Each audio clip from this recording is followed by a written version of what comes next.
Au niveau du plateau de Saclay, on est sur un territoire qui est assez particulier, qui est un plateau qui a été pendant longtemps une baignoire, parce qu'en fait on a une couche d'argile sur le haut de ce plateau, dans laquelle l'eau monte, et puis il faisait une belle baignoire qui faisait un marécage, qui faisait toutes les grandes épidémies qu'on peut imaginer au Moyen-Âge, etc. Et avec la mise en place de la neige qui alimentait en eau les fontaines du château de Versailles, qui est juste à côté d'ici, parce qu'il fallait que le roi puisse montrer qu'il était le seul roi en Europe à pouvoir faire monter ces fontaines à 2 mètres de haut. L'eau a été drainée et du coup a révélé la richesse agronomique des terres du plateau de Saclay. Et donc du coup, tout d'un coup, ce qui était un marécage propice à toutes les épidémies possibles et imaginables est devenu une des terres les plus fertiles d'Europe.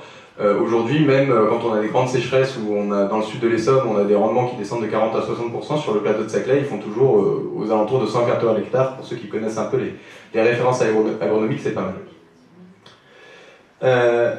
On a là, donc la carte de ce territoire-là un peu élargie, hein, vous voyez Paris en haut à droite, on voit la première ville nouvelle de France à Versailles, ici, et puis le plateau de Saclay qui est en dessous, qui au XVIIIe siècle était donc un ensemble assez rural, avec plein de petits villages qui montaient tranquillement vers Paris. 1960, l'image est assez différente, on a l'extension de la banlieue parisienne qui s'est jouée, la métropole parisienne qui s'est jouée en doigt de gant, comme bien souvent, le long des axes de circulation dans les vallées. Donc la vallée de l'Yvette en bas, on voit l'urbanisation, Versailles, etc.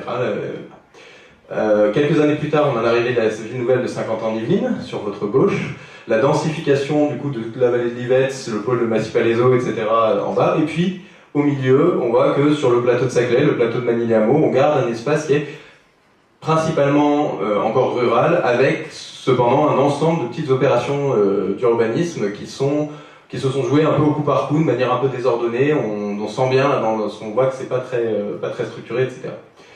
Ce qui a permis cette différence, c'est la mise en place de premiers outils de protection foncière, notamment en 1990, l'Agence des espaces verts, qui est une émanation de la région Île-de-France, qui met en place le premier, ça s'appelle les périmètres régionaux d'intervention foncière, donc le premier outil de préemption en Île-de-France pour protéger des terres agricoles, qui permet, si la région sent qu'il y a un risque de changement de destination des sols, qui permet à la région d'intervenir pour acheter ces espaces-là et conserver leur vocation agricole.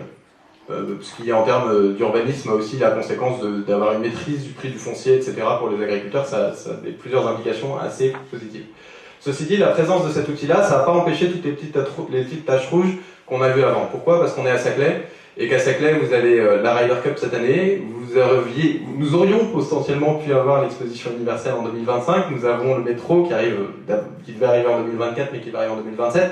Donc on a plein de projets plus importants les uns que les autres qui font qu'à chaque fois on a une très bonne excuse de dire oui mais là vous vous rendez pas compte, c'est l'honneur de la France qui est en jeu, il faut quand même que ces terres-là on les urbanise. Et donc du coup on s'est rendu compte que ça, ce qui est à gauche, n'était pas suffisant, même si dans beaucoup d'autres endroits en région Île-de-France c'est suffisant. Du coup la loi, en 2010, la loi du Grand Paris, qui prévoyait d'un côté la mise en place du cluster du Grand Paris, a prévu en parallèle la mise en place d'un OVNI réglementaire qui s'appelle, ça va bien avec OVNI, hein, ça s'appelle ZPNAF, Zone de protection naturelle agricole et forestière du plateau de Saclay, qui est de dire, voilà, on définit une carte des terres préservées, des terres agricoles et naturelles préservées sur le plateau de Saclay, et pour changer 1 hectare des aplats de couleurs que vous voyez sur la droite, il faut un décret interministériel qui passe en Conseil d'État. Donc c'est le plus fort qu'on sait faire aujourd'hui en France aujourd'hui, parce que face au niveau de pression foncière qu'on a en face, c'est la seule, ça a été vu comme étant la seule la condition nécessaire pour espérer préserver ces espaces sur le long terme. Ça, c'est la dimension réglementaire des choses, et qui pose encore l'objet de beaucoup de questions, on va y venir par la suite. Après, il y a une autre manière de voir les choses, c'est que donc on a un territoire qui garde une composante agricole assez forte, et au tournant des années 2000, les agriculteurs du plateau de Saclay, qui étaient des agriculteurs assez conventionnels pour l'Île-de-France, c'est-à-dire qui étaient dans leur immense majorité des agriculteurs conventionnels en grande culture, etc., qui se tournaient vers l'exportation, se sont dit, c'est quand même peut-être pas le meilleur positionnement stratégique pour nous de continuer à faire de la grande culture conventionnelle tournée vers l'exportation quand on est à côté d'un bassin de population immédiat de 800 000 habitants et un petit peu plus large de 12 millions d'habitants, avec des gens qui ont un pouvoir d'achat quand même assez important, qui sont intéressés par les circuits courts, etc.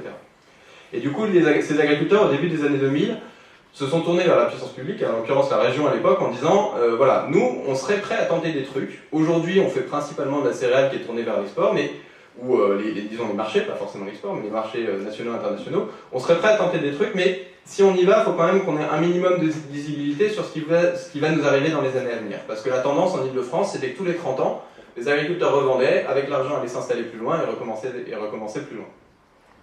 Donc du coup, la région, à l'époque, a engagé un travail de fond sur ces territoires, un audit patrimonial. Il y a eu 4 autres territoires concernés en Ile-de-France, pour voir quelles étaient les perspectives d'avenir de l'agriculture sur ce territoire. Et au lieu d'aller juste poser la question aux élus et aux agriculteurs, ils ont décidé de la poser à tous les acteurs du territoire. Donc dans les gens audités, il y avait aussi une lycéenne, un responsable de MJC, des dirigeants d'entreprise, des responsables de centres de recherche, etc. Et du coup, Terrecité, la structure pour laquelle que je représente aujourd'hui, a été constituée pour porter ce travail-là, et donc du coup, dès le départ, a été constituée en collège d'acteurs, avec un collège agriculteurs, un collège élus, collectivités, et puis un collège société civile, qui rassemblait du coup la diversité des autres acteurs qui étaient interrogés. Ce qui est assez intéressant, c'est qu'on a un territoire qui est en même temps représente une région agricole, naturelle, etc., qui fait sens à la fois historiquement et puis en termes de dynamique économique aujourd'hui sur l'économie agricole, etc., et qui en même temps administrativement est complètement éclaté. C'est le petit schéma qu'on voit sur la droite. Alors le périmètre des agglos n'est pas tout à fait à jour, mais l'esprit reste le même. Vous avez un territoire qui est éclaté entre 2 départements, à droite l'Essonne et à gauche les Yvelines, 3 communautés d'agglomération, alors qu'on est sur une petite région agricole de un peu plus de 3000 hectares, qui a une fonctionnalité propre, et puis les coupes qu'on a vues tout à l'heure, un plateau bien délimité, etc. Et donc du coup, on a un peu cette question de la gestion du bien commun, c'est-à-dire on a cette petite région agricole et naturelle à laquelle tout le monde aujourd'hui est attaché, dont tout le monde dit l'importance de sa préservation, et puis on a une gouvernance administrative qui est complètement éclatée par rapport à cet objet-là, qui s'est constituée dans des logiques qui sont tout à fait valables, hein, qui s'est constituée autour de logiques de développement urbain, avec le pôle de Versailles, la ville nouvelle de Saint-Quentin, la vallée de l'Yvette, dont on voyait qu'elle était très urbanisée par ailleurs. Mais ça pose la question de ce bien commun qui est entre tout ça.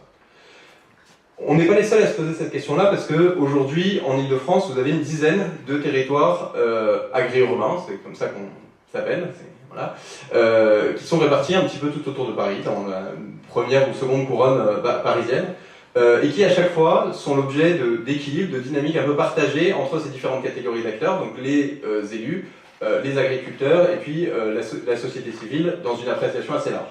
Pour illustration, Terrecité aujourd'hui, on a 80% des agriculteurs du territoire qui sont membres. On a 100% des collectivités, 20 communes, 3 agglos, des syndicats intercommunaux, etc. Et puis dans la société civile, on va retrouver des choses très très différentes. On a bien sûr des particuliers, donc des gens qui sont souvent un peu militants, qui sont convaincus de l'importance de l'agriculture, etc., qui ont envie de faire des choses, etc. Mais on a aussi des entreprises, on a aussi des grandes écoles, l'université Paris-Saclay, l'école normale supérieure, l'INRA, etc. Pas le LSP d'ailleurs, je crois encore, mais ça viendra peut-être.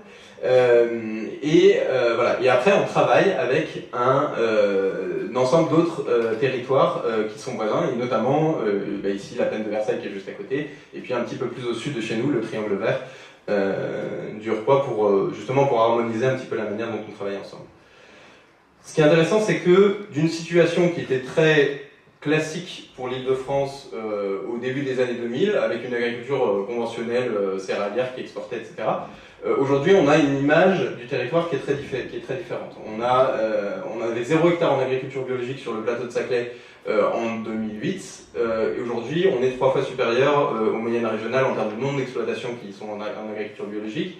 On est 2 fois supérieur aux moyennes régionales en termes de diversification des exploitations, et on sent et on sait que la tendance ne va faire que s'accélérer, s'augmenter par la suite. Et c'est pas seulement nous, hein. Hier il y avait un séminaire organisé par la plaine de Versailles où on témoignait exactement des mêmes dynamiques. Mais donc on sent, alors il y a un contexte sociétal qui fait que bien sûr les choses vont dans ce sens-là, mais on sent que cette ce travail, disons, d'animation territoriale, cette espèce d'espace de rencontre dans lequel les acteurs peuvent partager, travailler ensemble, co-construire, etc., ça sert de catalyseur en fait à cette dynamique-là, et ça leur permet d'avancer beaucoup plus vite. Ce qui est assez intéressant, c'est qu'aujourd'hui, on reste dans des démarches qui sont très individuelles, qui sont portées par un environnement collectif, portées par un cadre de travail collectif, mais qui restent dans leur conception, en tout cas sur les projets qui sont présentés là, qui sont des projets qui restent portés individuellement par chacune des exploitations agricoles. C'est une tradition assez forte en Ile-de-France dans le milieu agricole que d'avoir des logiques d'exploitation qui sont assez individualistes. C'est quelque chose qui vient aussi beaucoup justement de cette tradition céréalière où le fermier tout seul va gérer quelques centaines d'hectares et va se débrouiller tout seul pour ses investissements, etc. Il y a des régions en France où c'est assez différent. Mais ceci dit, en Ile-de-France, on a vraiment un travail à faire pour voir comment est-ce qu'on peut construire justement des démarches collectives. Donc on anime, nous, depuis le début de l'année dernière, le premier projet alimentaire territorial en Ile-de-France qui vise justement à rassembler l'énergie des différents acteurs qui peuvent être concernés par cette question de la structuration des filières alimentaires pour avancer concrètement sur ces choses-là et faire quelque chose justement qui dépasse la somme d'un ensemble de projets agricoles, etc. On a déjà travaillé entre 2011 et 2013 sur les approvisionnements locaux en restauration collective, ça s'est très bien passé, on sait qu'on peut faire. Aujourd'hui, on a besoin de continuer à développer l'offre alimentaire et donc du coup les projets agricoles qui vont permettre de dégager des produits alimentaires qui vont pouvoir être destinés à la production locale et c'est le travail qu'on fait actuellement.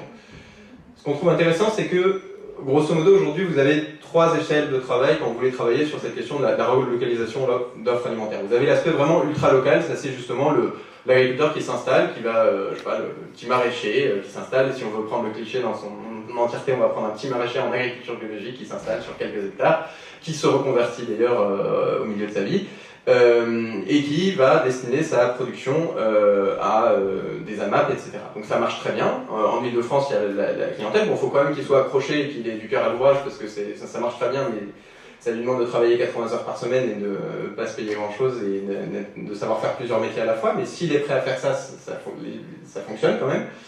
Voilà, mais là, on reste chacun de son côté. Après, vous avez l'échelle régionale, interrégionale, où là, on va avoir des acteurs un petit peu différents qui interviennent, le groupement des agriculteurs biologiques qui agit à l'échelle de la région, les chambres d'agriculture, etc., qui vont travailler à développer des choses avec des systèmes beaucoup plus structurés, beaucoup plus larges, etc. Et puis, nous, on pense qu'il y a une échelle un peu intermédiaire. Alors, nous, là, en ce moment, on travaille du coup avec les 3 communautés d'agglomération que je montrais tout à l'heure, qui est de dire, c'est pas un projet par un projet, c'est vraiment d'essayer de reconstruire des filières locales mais dans leur entièreté, et là c'est plus compliqué parce que du coup on a des questions de volume, on a des questions de rentabilité économique, on a des questions d'opérateurs, etc. qu'il faut réussir à harmoniser pour que ça fonctionne. Je vous laisserai revenir dessus pendant le temps de questions si vous voulez, mais pour couvrir l'ensemble je vais avancer. Après, un des autres volets de travail auxquels on est confronté, c'est que on interagit avec un ensemble d'acteurs qui sont extrêmement différents. On a donc des élus, des aménageurs, des établissements d'enseignement, de recherche, etc., des agriculteurs, des citoyens, etc. Donc des gens qui ont des grilles de lecture, des temporalités de réflexion, des temporalités de projet, des temporalités de présence sur le territoire aussi qui sont extrêmement différentes. Vous avez des habitants qui vont être là depuis 30 ans et qui prévoient de rester 20 ans de plus, vous avez des étudiants qui vont passer 6 mois, 2 ans sur le territoire et puis repartir. Vous avez des aménageurs, l'établissement public qui est là pour réaliser un aménagement et qui dans 15 ans sait qu'il disparaîtra et qu'il ne sera plus là. Voilà. Et donc du coup, il faut réussir à trouver des langages, des temporalités de projet, etc. qui sont communes à l'ensemble de ces acteurs-là. Et c'est là où nous on joue un rôle assez important parce qu'on sert un peu d'espace de rencontre et on propose des méthodologies de travail collectif qui permettent justement à ces acteurs de parler des langues qui se comprennent et d'essayer de construire quelque chose ensemble. Je reviens du coup là-dessus sur l'OVNI réglementaire dont je parlais tout à l'heure, la zone de protection naturelle, agricole et forestière, parce que ce que la loi avait dit, ben voilà, on va faire une zone de protection et puis on va faire aussi un programme d'action, et la loi avait juste dit ça. Pourquoi un programme d'action? Parce qu'on sait quand même depuis l'expérience des parcs naturels nationaux et régionaux, etc., que mettre sous cloche aujourd'hui en France pour protéger les espaces, ça marche plus, pas seulement en France d'ailleurs. Si on veut préserver des espaces, il faut bien sûr les protéger, on a besoin d'outils fonciers, etc. Mais il faut aussi créer une dynamique qui fait vivre ces espaces, parce que on ne peut pas juste mettre les choses sous cloche et regarder ce qui se passe. Et donc du coup, pour cette dynamique, la loi avait prévu un programme d'action, mais sans prévoir de moyens et sans dire comment ça allait se passer. Donc nous, on a organisé justement la concertation entre l'ensemble des acteurs présents sur ce territoire. Donc on avait des réunions où on avait des associations militantes pour l'environnement, on avait des représentants du CEA, on avait pour l'énergie atomique et les énergies alternatives, on avait l'aménageur, on avait des agriculteurs, etc. Normalement, c'est des réunions où les gens, au bout de 15 minutes, s'envoient des chaises à la figure, mais là, ça s'est plutôt bien passé, pour voir comment on allait travailler ensemble. Donc maintenant, ça c'est abouti, on a réussi à arriver à un accord un peu général sur la manière dont on devait travailler. Il reste encore pas mal de choses à réussir pour que les gens, après, fassent ce à quoi ils se sont engagés, mais ça, c'est une autre question et c'est notre chantier du moment. Et puis après, il y avait on espérait pouvoir définir une définition claire de ce qu'est la zone de protection qui soit opposable dans les documents d'urbanisme. On n'y est pas arrivé, on a aujourd'hui une charte de la ZPNAF qui va être un document qui va être signé par les maires mais qui n'est pas opposable au document d'urbanisme en tant qu'interprétation. La carte doit être intégrée dans les règlements d'urbanisme, mais l'interprétation de la carte n'est pas opposable au document d'urbanisme. Donc ça, c'est quelque chose qui va nous demander, je ne sais pas si vous comprenez à peu près ce que je raconte, mais c'est le fait, grosso modo, que l'interprétation de la loi soit laissée à au libre choix de tous les élus, notamment concernés sur le territoire, fait que ça va nous demander en fait beaucoup de pédagogie dans les années à venir, parce que dire qu'un espace est agricole, c'est bien, mais de dire comment est-ce qu'on garantit qu'il reste agricole, c'est une autre histoire. Aujourd'hui, pour vous donner un exemple très concret, les centres équestres sont considérés comme agricoles. Ça veut dire qu'en respectant la loi, vous pouvez avoir l'ensemble du plateau de Saclay qui devient des centres équestres, qui se mettent à construire des bâtiments et des haras sur tout le plateau de Saclay, et au titre de la loi, ça resterait agricole. Voilà. Donc juste un exemple, comme quoi il y a un aspect réglementaire qui est nécessaire, puis après il y a un aspect aussi de travail très concret avec les acteurs pour voir qu'est-ce que ça veut dire et comment on en fait réalité sur un territoire. Sur ces logiques d'animation, d'échange entre les acteurs, on anime aussi des temps d'espaces un petit peu plus conviviaux. Donc on organise des repas plateaux tous les mois où on a un invité, donc quelqu'un qui contribue au devenir de ce territoire. Alors parfois des acteurs politiques, les 2 prochains c'est des acteurs politiques, mais aussi Gilles Tristram, le président d'AgroParisTech, on a eu quelqu'un qui représentait Thales, on a eu le président du groupement des agriculteurs biologiques, etc. Nos 2 prochains invités, c'est Amélie de Montchalin, qui est députée, et François Durovray, qui est le président du conseil départemental de l'Essonne. Amélie de Montchalin, c'est lundi midi, si ça vous intéresse de venir discuter avec elle de l'agriculture du plateau de Saclay, vous êtes les bienvenus. C'est gramophone et Orsay, il faut juste nous prévenir avant pour qu'on prévienne le restaurant. Mais ça, ces événements-là, un petit peu décalés, disons, c'est pas des temps de concertation officiels, etc., c'est extrêmement important. Parce que c'est là où les gens vont apprendre à se connaître, c'est là où on va échanger de l'information, etc., de manière un peu plus informelle. C'est là aussi où on va pouvoir peut-être tester des idées qui sont un petit peu farfelues ou qui sont un petit peu décalées par rapport à ce que tout le monde attendrait, etc. Et du coup, sur le long terme, le fait d'avoir tous les mois un événement de ce type-là qui revient, avec des invités extrêmement différents qui viennent à chaque fois, ça permet en fait de construire une dynamique collective et de faire passer des idées qui peuvent devenir vraiment structurantes sur le long terme. Ce qui était assez intéressant dans le travail de concertation qu'on a pu mener ces dernières années, donc en 2012, on a réactualisé tout le grand travail d'audit qui avait été fait à la création de Terracité au début des années 2010, dont j'ai parlé en introduction. Et quand on a réactualisé ce travail d'audit, on s'est rendu compte que tout le monde, sur le plateau de Saclay, disait oui, il y a la dimension cluster, recherche, etc., qui est extrêmement importante, et puis à côté, tout le monde est aussi attaché à la dimension agricole naturelle de ce territoire. Mais les 2 dimensions du territoire se regardaient un peu en chien de faïence en disant voilà, les acteurs de la recherche regardaient les autres et puis ils les connaissaient pas, ils savaient pas ce qu'ils faisaient, etc. Il y avait un peu l'impression que chacun regardait un peu le camp d'en face en se disant qu'ils se voulaient du mal mutuellement, etc. Et donc du coup en 2013, on a organisé une première journée de rencontre entre les acteurs des espaces naturels agricoles et puis les acteurs de la recherche. Parce qu'on s'était rendu compte que dans les acteurs de la recherche, le grand ensemble du cluster Paris-Saclay, en fait, il y avait beaucoup d'acteurs qui travaillaient sur ces questions d'agronomie, d'espaces naturels, etc. Et que, du coup, il y avait sans doute des intérêts communs. Ça n'a pas raté. À la fin de la première journée de rencontre, on avait 6 projets de recherche appliquée qui sont sortis. Et 2 ans plus tard, quand on a fait un peu un point d'étape, sur ces 6 idées de projets de recherche appliqués, il y en a 5 qui étaient devenus des projets de recherche action, financés et en cours sur le territoire. Et donc du coup, quand on est arrivé à ça, les acteurs de la recherche se sont dit qu'ils ont souvent pour habitude de voir leurs chercheurs avoir des idées, mais de voir ces idées qui deviennent des projets de recherche concrets, financés, etc., c'est un petit peu plus rare. Et du coup, ils ont décidé de structurer un petit peu plus l'approche, la démarche. Aujourd'hui, on a une dizaine de projets de recherche actions qui sont engagés sur le territoire, qui ont été en fait définis, dont les attentes et les orientations de recherche ont été définies à partir des attentes, des besoins, principalement des agriculteurs et parfois des collectivités territoriales. Ce qui est extrêmement important, c'est que sur le plateau de Saclay, vous avez une quinzaine d'exploitations agricoles. Vous avez, je le disais tout à l'heure, 800 000 habitants. Moi, j'ai entendu dire qu'il y avait en permanence à peu près 5000 ingénieurs qui travaillaient sur l'aménagement du projet Saclay. Donc ça donne un peu une idée du rapport de force, d'une certaine manière, et des sollicitations de part et d'autre. Et on reste quand même, d'une certaine manière, dans l'imaginaire collectif, dans cette idée que les agriculteurs, c'est un peu le vieux monde, etc. Et puis le cluster, c'est l'avenir, etc. Et du coup, ces projets de recherche, ils font le lien entre cette dimension d'innovation, etc., et puis le rôle des agriculteurs sur le territoire. Donc du coup, ils redonnent un rôle sociétal aux agriculteurs qui est très différent de ce que les gens ont souvent en tête.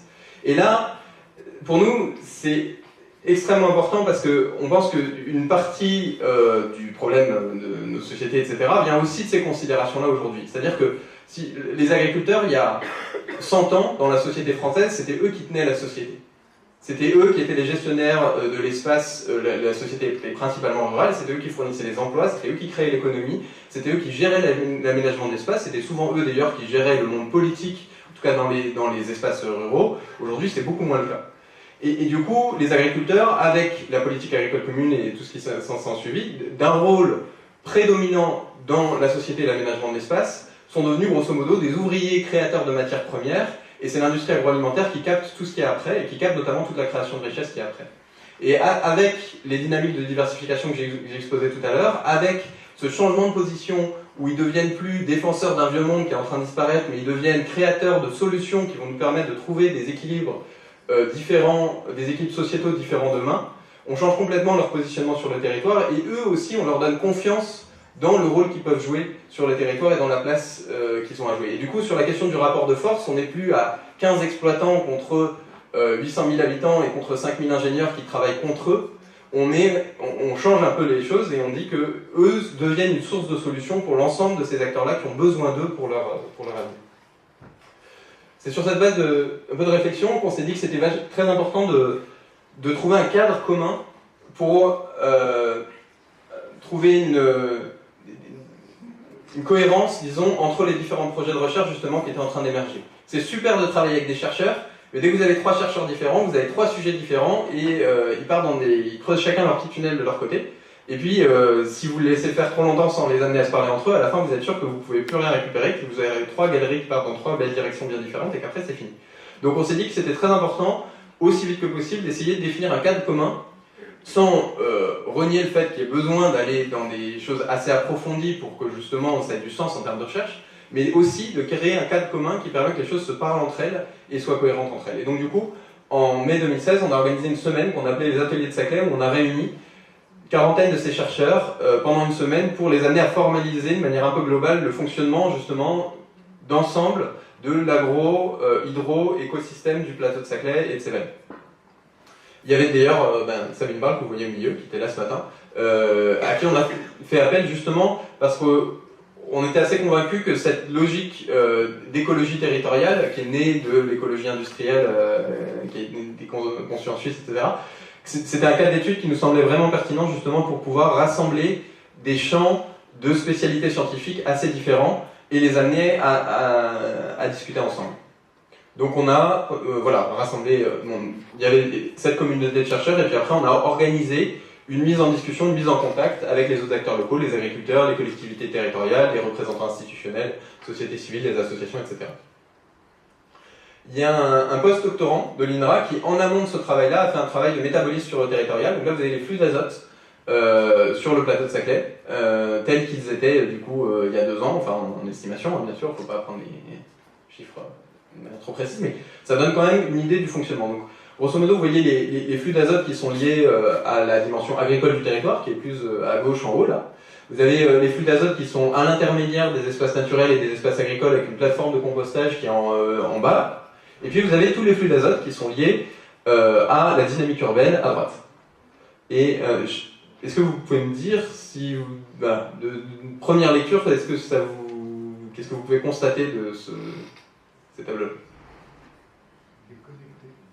Ben ouais, c'est un peu déconnecté, ouais. C'est-à-dire que, alors, ce qui était intéressant, la première leçon qui était très intéressante pour nous, c'est qu'on avait quand même l'impression qu'on était sur une région agricole conventionnelle vraiment pas terrible en termes de logique environnementale, et on s'est rendu compte qu'en fait, pour une région céréalière, il y a encore pas mal de progrès à faire, mais pour une région céréalière, c'était pas trop mal, parce qu'on a un élevage qui est assez significatif, et que cet élevage apporte du coup des lisiers en intrants dans les terres arables, et de la même manière, la plateforme de compostage qui est en bas ramène aussi de la matière organique pour les cultures, et que du coup ça améliore, disons, le bilan environnemental en termes d'azote, en tout cas de la partie agriculture. Donc ça, c'était un premier élément de constat, c'est que pour un système céréalier très largement conventionnel, on a déjà quelque chose qui n'est pas trop mal.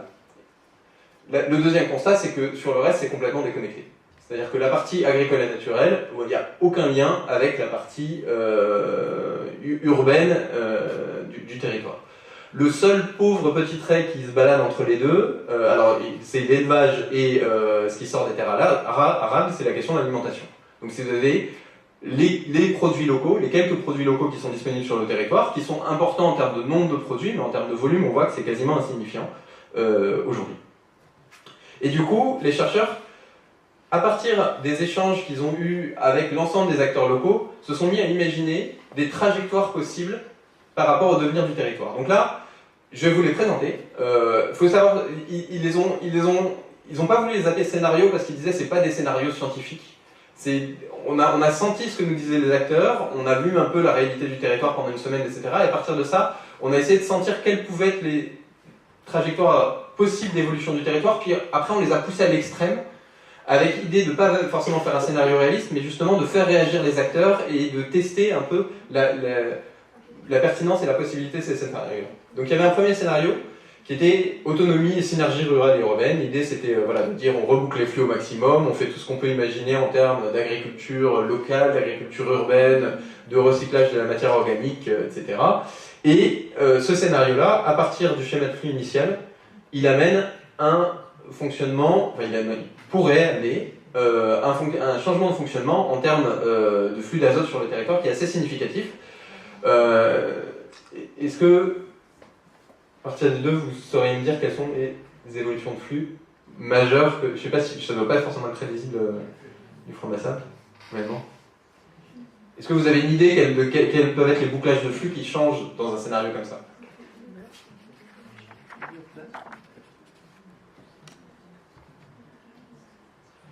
Grosso modo, les grandes lignes de force, c'est qu'on a une augmentation très significative de l'augmentation de la production alimentaire du territoire qui est consommé localement. Ça, c'est la grosse flèche du milieu. On a une augmentation aussi assez significative de la production alimentaire du territoire qui vient alimenter l'élevage, qui fait que les produits laitiers, etc. Voilà, donc ça, c'est l'autre flèche qui part du milieu et qui repart un peu en haut vers la boucle bleue, élevage au-dessus. Et puis après, on a un renforcement très significatif du recyclage de la matière organique qui vient des acteurs urbains, qui est donc tout à droite, avec la grosse flèche, c'est la récupération des urines pour retourner, en fait, pour traiter les urines et les retourner en intrants des systèmes agricoles. Ça peut paraître un peu délirant comme ça, mais au début on s'est dit ils sont complètement farfelus. Et en fait, quand on en a parlé à la Chambre d'agriculture était très intéressée. La Chambre d'agriculture d'Île-de-France, ils sont sur des positions qui sont parfois un peu conservatrices. Donc le fait qu'ils soient très intéressés par des sujets comme ça, pour nous c'était vraiment un signal que c'était pas du tout quelque chose qui était délirant, quoi. Alors, bien sûr, il y a encore beaucoup de questions de recherche à affiner et à traiter pour pouvoir voir si c'est effectivement quelque chose de viable, mais en tout cas, c'est une piste de travail intéressante. Et après, vous avez la deuxième flèche qui est plus à l'extérieur, qui revient vers les terres arables ici, qui est tout ce qui est méthanisation, compostage de matières organiques, de refus de déchets alimentaires, etc., enfin de repas, etc. Voilà. Donc là, on avait un scénario avec des rebouclages assez significatifs. Bien sûr, un scénario assez extrême, mais voilà, ça donnait cette perspective-là. Et du coup, il faut que je me reprenne tout de suite, parce qu'il ne faut pas que je dise scénario, mais que je dise fiction territoriale. La deuxième fiction territoriale, c'était spécialisation des espaces. Donc le cluster se fait de son côté, l'agriculture se fait de son côté, et chacun fait du mieux qu'il peut de son côté en se spécialisant pour être le plus intensif et le plus créatif sur une logique de création de valeur qui est assez, disons, monétaire et intensive. Avec voilà, une intégration forte aux dynamiques de mondialisation, etc., des logiques sur la question agricole, des logiques d'exportation et de lien avec les marchés nationaux, internationaux, etc. Donc ça, c'est les cartes de la ZPNAF qui du coup spécialisent vraiment en agriculture intensive, où on dit que voilà, tout ce qui n'est pas dans la zone de protection va être urbanisé, mais tout ce qui reste dans la zone de protection est tourné vraiment vers l'agriculture intensive. Et là, on a un schéma de flux qui, grosso modo, bouge de pas grand-chose par rapport à ce qu'il est actuellement.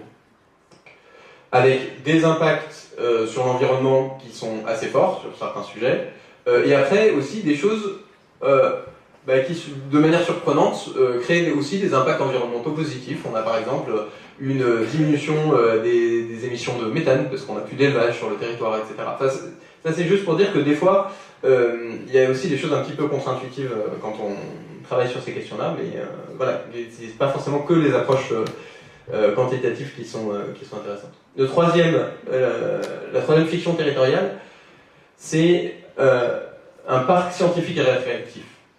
Et là, je me permets d'adresser un petit clin d'œil aux étudiants de l'NSP, parce que des fois, il y a quand même des projets paysagistes qui nous font pas mal penser à cette logique-là, où on a une vision de la nature qui est beaucoup au service de la ville, et qui a des fois un peu du mal de repartir du fait que la nature ou les espaces agricoles ont leur propre logique de fonctionnement, ont leurs propres règles, ont leurs propres contraintes, et on a souvent une proportion à s'imaginer qu'on va pouvoir inventer avec un regard urbain une réalité agricole et une réalité des espaces naturels. Donc je me permets un petit aparté là-dessus, parce que j'ai certaines choses qu'ils avaient dites que je retrouve parfois dans des projets d'étudiants paysagistes, ou pas seulement étudiants d'ailleurs.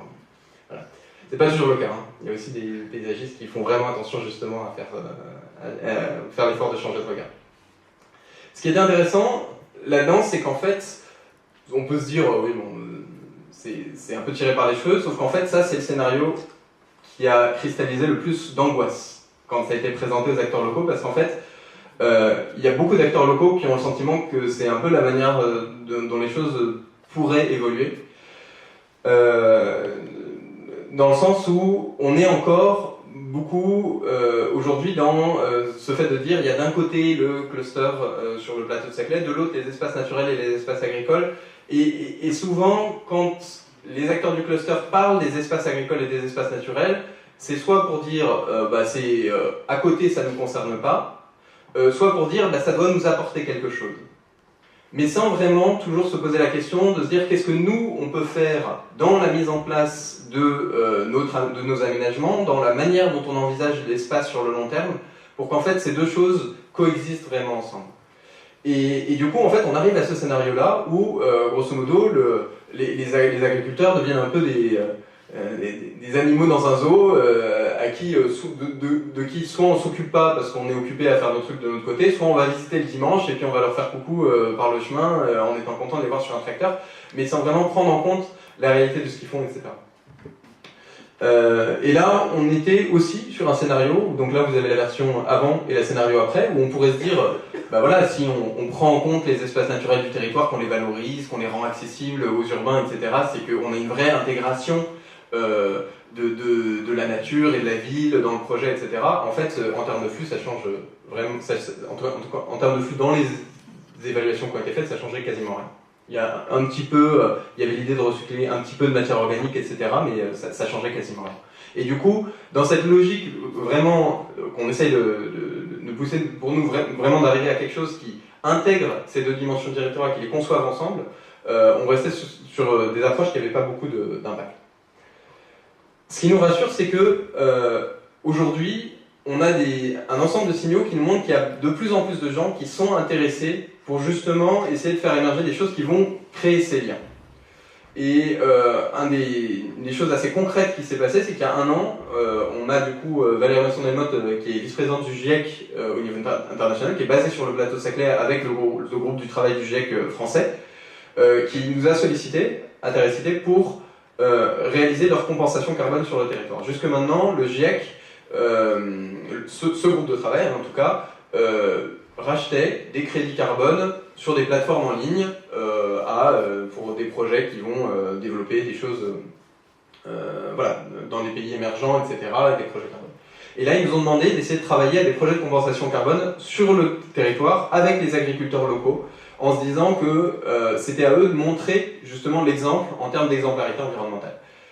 C'est très stimulant intellectuellement, c'est super intéressant sur le papier. Concrètement, c'est extrêmement compliqué à faire parce qu'aujourd'hui, si vous voulez mettre en place des projets de compensation carbone, vous devez passer par des processus de certification validés par les Nations Unies, etc., qui coûtent régulièrement aux alentours de 100 000 $. Donc il y a des simplifications qui ont été engagées suite aux accords de Paris par le ministère, mais on est encore à la création des cadres méthodologiques et on n'a pas encore les outils pour pouvoir faire concrètement ça. Donc aujourd'hui, on travaille avec les services du ministère, avec Carbone 4, qui est un grand cabinet de consultants qui est spécialisé sur ces questions-là, à essayer de faire émerger concrètement des méthodologies de certification qui nous permettent de financer des produits locaux et d'accompagner l'évolution de l'agriculture.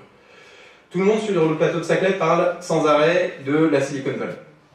C'est la référence ultime, c'est un peu le point Godwin du plateau de Saclay, c'est que voilà, le plateau de Saclay, c'est la Silicon Valley à la française.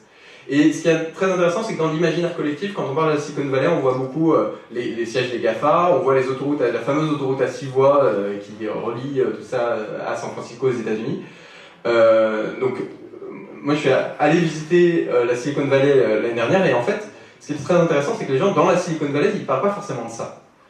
Bien sûr, ils sont très contents d'avoir Google, Apple, Facebook, etc. là-bas, c'est important sur le territoire, mais ils parlent aussi de l'océan Pacifique, des forêts de cèdre rouge qui sont juste magnifiques et qui sont la première mesure de protection environnementale qui ait jamais été mise en place par un État dans le monde. Début du XXe siècle, la Californie protège ses forêts de cèdre rouge. Disons qu'il y a toute cette qualité de vie sur le territoire, un esprit aussi, les gens ils parlent de Spirit of the Bay Area, donc un esprit, une manière de faire, une manière d'envisager la vie, etc., qui fait que c'est un territoire spécial, qui fait que c'est un territoire qui a pu attirer les meilleurs talents mondiaux, etc. Et c'est pas simplement en regroupant les grands noms de la technologie, c'est aussi grâce à cet esprit-là que ces entreprises-là ont pu émerger, ont pu se structurer, etc. Comment on fait ça pour la suite? On essaye d'avoir des approches collaboratives. Donc on anime sur le plateau de Saclay un programme européen leader qui rassemble acteurs privés, acteurs locaux, ce qui apporte à la fois des financements au projet pour le développement des espaces naturels agricoles, mais surtout une manière de faire ensemble, où on réunit une fois par trimestre des représentants des collectivités et des acteurs privés qui vont faire pour décider ensemble des projets qu'on veut soutenir sur le territoire, en évaluant ce qu'on fait, en qualifiant ce qu'on fait et en le positionnant par rapport à ce qui se passe sur d'autres territoires. Il y a Clément qui est là au fond de la salle, qui a travaillé avec nous pendant 6 mois à mettre en place un système d'évaluation participatif avec l'ensemble des acteurs du territoire pour voir concrètement quels sont les impacts de ce qu'on fait en termes quantitatifs mais aussi en termes qualitatifs et amener les acteurs en se basant sur le programme leader dont je parlais précédemment, donc avec ce mix d'acteurs privés, d'acteurs publics qui se donnent collectivement une ambition sur les objectifs qu'ils veulent atteindre et qui se rejoignent tous les 2 ans pour voir comment ils font évoluer cette ambition et du coup, s'il y a des choses qu'ils n'ont pas atteintes, comment ils peuvent faire pour l'atteindre. Et puis, là, on reste dans une logique d'émergence de projets, d'accompagnement des projets, d'analyse des projets, etc. Et puis une question d'insertion, puisqu'on est dans une école de paysage, il faut quand même que j'en parle un petit peu, dans une logique d'insertion avec l'existant, avec le paysage, etc. Le travail d'initial a été mentionné tout à l'heure.